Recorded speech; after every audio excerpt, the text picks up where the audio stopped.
अध्यक्ष महोदय, मुख्यमंत्री माझी लाडकी बहीण या योजनेच्या संदर्भात निवेदन करू इच्छितो। सदर योजनेत अर्ज करण्याची मुदत 1 जुलै 2024 ते 15 जुलै 2024 पर्यंत ठेवण्यात आली होती।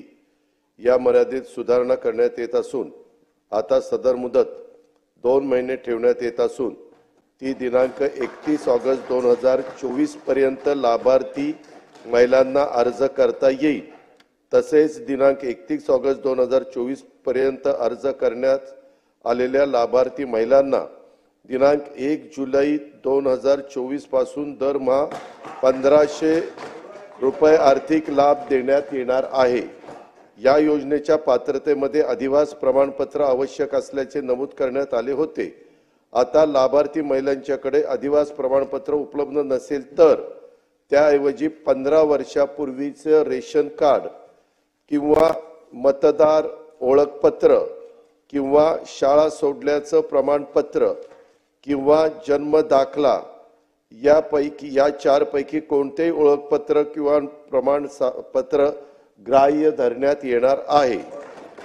सदर योजनेत 5 एकर शेतीची अट होती ती वगळण्यात आली आहे। सदर योजनेत लाभार्थी महिलांचा वयोगट 21 ते 60 वर्ष असा होता, त्याऐवजी 21 ते 65 वयोगट करण्यात येत आहे।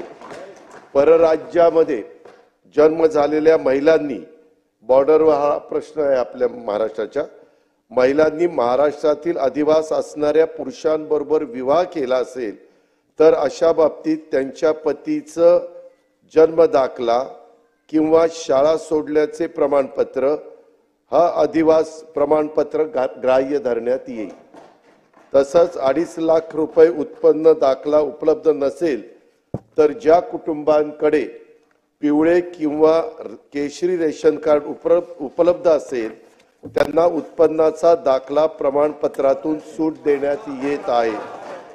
सदर योजनेत कुटुंबातील एक पात्र अविवाहित महिलेला सुद्धा या योजनेचा लाभ देण्यात येणार आहे।